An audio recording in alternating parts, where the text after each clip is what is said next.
Hi friends, welcome to my YouTube channel Study Tech. Today we were study about structure of atom.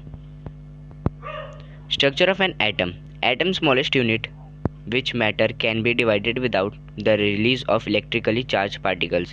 It also is the smallest unit of matter that has the characteristic properties of a chemical element. As such, the atom is the basic building block of chemistry. Thomson's model. An atom consists of positively charged sphere and the electron are embedded in it.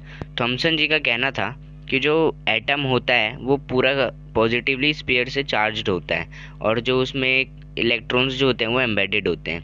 The negative and positive charges are equal in magnitude, so the atom as whole is electrically neutral. जो negative और positive charge होते थे इन दोनों का जो magnitude होता था वो इक्वल होता था, इसलिए जो एटम होता था वो पूरा का पूरा इलेक्ट्रिकली न्यूट्रल होता था.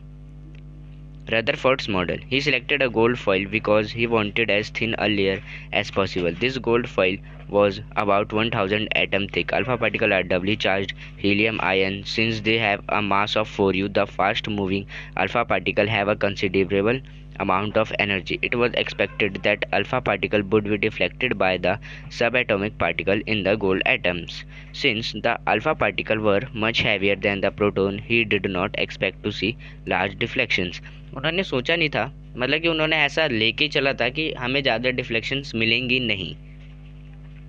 ऑब्जर्वेशन जो आई अब हम वो पढ़ने जा रहे हैं. Most of the fast moving alpha particle passed straight through the gold foil. जितने भी हमने अल्फा पार्टिकल भेजे थे उन्होंने भेजे थे उसमें से मोस्ट जो थे वो पार हो गए थे. Some of the alpha particle were deflected by the foil by small angle.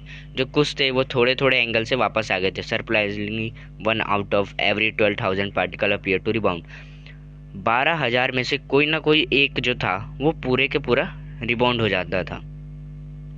Drawback of Rutherford's model. The revolution of electron in circular orbit is not expected to be stable. Any particle in circular orbit would undergo acceleration. During acceleration, charged particle would radiate energy. Thus, the revolving electron would lose energy and finally fall into the nucleus. If this were so, the atom would be highly unstable and hence matter would not exist in the form that we know.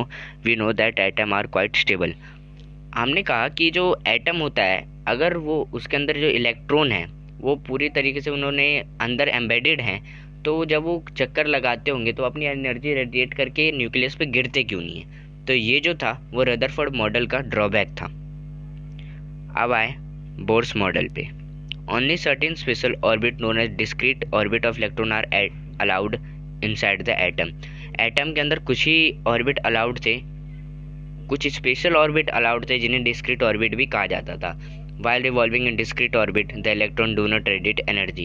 और उन्होंने ये कहा था कि जब electron होते हैं वो जब इसके ऑर्बिट में घूमते हैं तो अपनी एनर्जी रेडिएट नहीं करते उस समय पे.